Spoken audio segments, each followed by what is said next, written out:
Assalamualaikum warahmatullahi wabarakatuh. Perkenalkan, nama saya Jian Putri Safina dari jurusan Komputerisasi Akuntansi di 4 Universitas Tekom Cabang Ungaran.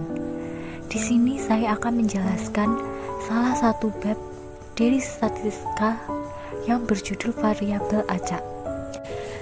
Sebelum itu, ada 3 topik yang akan saya bahas. Yang pertama, variabel acak. Yang kedua, variabel acak diskrit atau acak. Dan yang ketiga, variabel acak kontinu. Untuk yang pertama, saya akan membahas variabel acak. Apa sih itu variabel acak? Jadi, variabel acak atau yang sering disebut dengan random variable itu adalah suatu fungsi dari ruang sampel kehimpunan bilangan real. Variabel acak sendiri ini dinotasikan dengan huruf kapital bercetak tebal, sedangkan nilainya dinotasikan dengan huruf kecil. Jika X besar variabel acak, maka nilainya akan dinyatakan dengan X kecil, dan peluang kejadian X besar bernilai kurang dari atau sama dengan X kecil, atau dinyatakan dengan notasi berikut ini.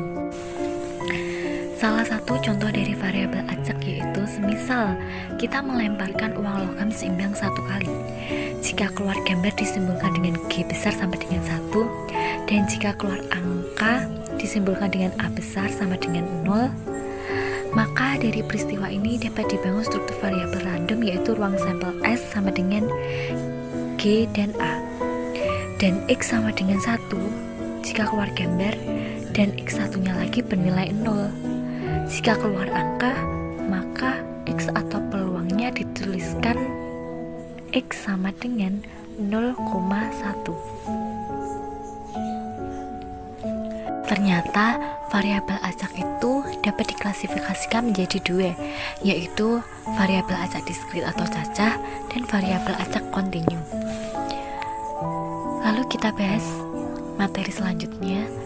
Yang kedua yaitu bagian dari macam-macam variabel acak, yaitu variabel acak diskrit atau cacah. Apa sih yang dimaksud dengan variabel acak diskrit atau cacah? Jadi variabel acak diskrit atau cacah itu merupakan ruang sampel yang mengandung titik sampel sebanyak bilangan cacah. Biasanya variabel ini berhubungan dengan hasil sebuah peristiwa yang ruang sampelnya terhingga dan terhitung. Distribusi pada variabel ini disebut dengan distribusi peluang variabel acak diskrit.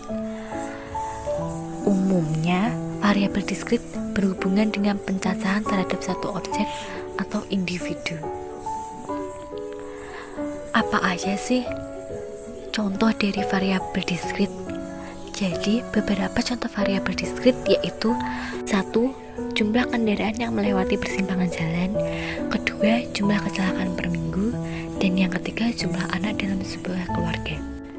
Dan yang berikutnya kita masuk ke topik yang ketiga, yaitu variabel acak kontinu. Apa yang dimaksud dengan variabel acak kontinu? Jadi, variabel acak kontinu merupakan ruang sampel yang mengandung titik sampel sebanyak titik pada sebuah garis. Variabel ini didefinisikan sebagai suatu variabel yang nilai-nilainya berada dalam ruang sampel tak terhingga. Variabel ini dapat diilustrasikan sebagai titik-titik dalam sebuah garis. Beberapa contoh variabel kontinu yaitu 1. Usia penduduk suatu daerah. 2. Panjang beberapa helai kain. Ketiga, tinggi badan murid kelas 1 SD Tunas Harapan. Pada variabel kontinu, pengukuran fisik seperti waktu atau panjang merupakan contoh yang paling mudah dipahami pada variabel acak ini. Sekian presentasi yang saya jelaskan. Waalaikumsalam warahmatullahi wabarakatuh. Terima kasih.